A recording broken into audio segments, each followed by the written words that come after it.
So this is a paragraph on love that he talks about. It says the comparisons between ordinary and special love are listed.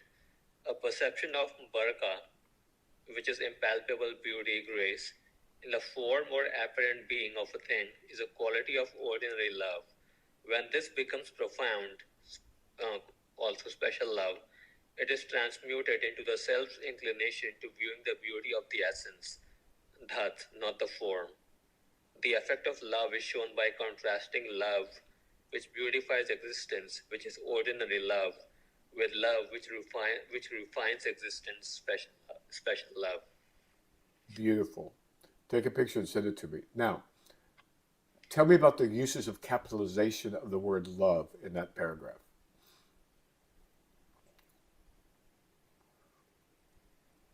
So the first time when he mentions comparisons between ordinary and special love, he used a capital L.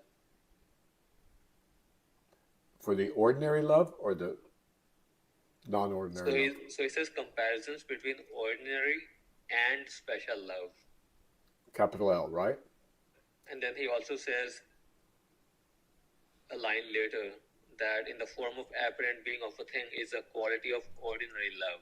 Here also love is L capital. Ordinary love. Okay. So he puts the word ordinary in front of it. Okay, keep going. Yeah. So he is saying that when this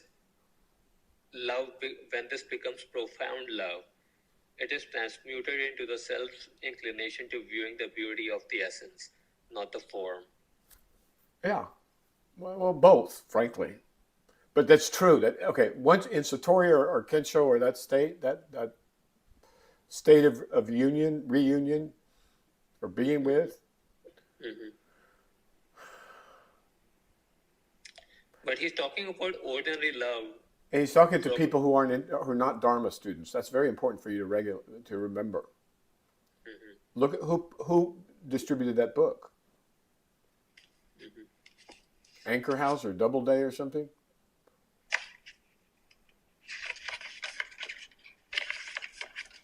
ISF Publishing. Irisha Foundation. Let me see it, please. May I see the cover? Yeah.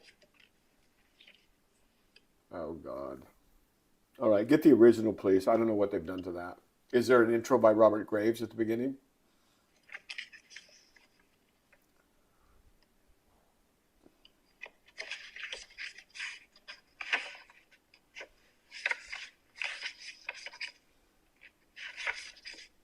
There's a situation chapter, there's a preface. It's not in there. Okay, keep that book. Order the real book, right? And if you don't want that old copy, mail it to me and I'll buy it from you for whatever you paid for it. All right, but get the right book, please. Okay.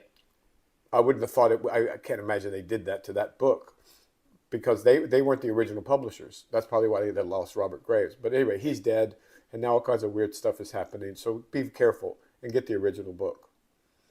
Okay. But okay, so now when you pick up a book, remember when we talked about how to read a book, why you spend so much time on the covers, and who published, because that tells you who the audience is or the intended audience was. And that's very different. This book, which I think was written, what was the copyright? 40s, 50s, 60s? First copyright. 1964. Yeah. So it's also written for all the academic. It's written for a lot of. That book probably has a 1,000 different purposes that you could list right off the top of your head.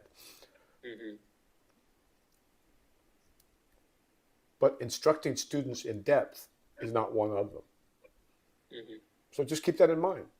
Now, if you get a book that says teaching tales of the dervish masters, right? Or, the veiled gazelle, and it's got an octagon on it. And it's clearly got a different function, or the book of the book, things like that. So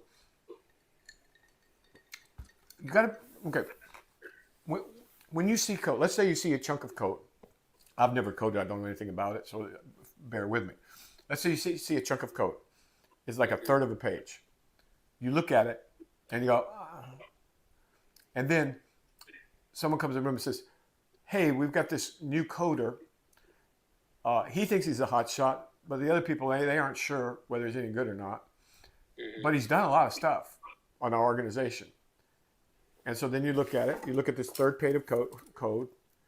How much can you tell about, I mean, conceivably, could you tell about the guy outside the room who wrote that code 2 weeks ago and now is writing code all over the organization? You can tell a lot. You could tell if it's elegant. You could tell if it's graceful. You could tell if it's up to date. You could tell if it's modern or whether it's old. You could tell if it's on point or whether it's just trying to bulk up space, writing lines of code. So, are you some kind of magical master? I mean, how can you look at little squiggles on a line, on a page, and you can tell me about the character of a person you've never seen? And the answer is yes, you can, to a degree. So you have to think. Leave out anything that can be explained. Okay, leave out all the magical mystery stuff. Okay, leave all that out. Let's just stick with the concrete facts. All right. Now you've studied quantum mechanics, and you know there's no there. It feels like it, but it's not there. It's real. Mark my words carefully. This is real. The sound is real, but it's not actual. Money, of course, money's real, but it's not actual. I mean, it's just paper with people's belief behind it. Analytic philosophy, is that real or actual? It's certainly not actual. So you got to use your own brain, my friend. And what happened with your prior coaches, the dating coaches, if I may say, is that you were way too credulous and way too gullible. And you wanted to believe what they had to say, and so you stuck around way too long. Now, it's not my job to tell you how to live your life, or what your values are, or what your priorities are in life, or what you want out of your life. That's not my job. I'm a teacher. So you got to think on your own 2 feet, and you got to do it for the rest of your life. And it'll get easier and easier and better, and then after you wake up, then it's effortless, and then you have these enormous advantages. It's ridiculous. It's not even fair.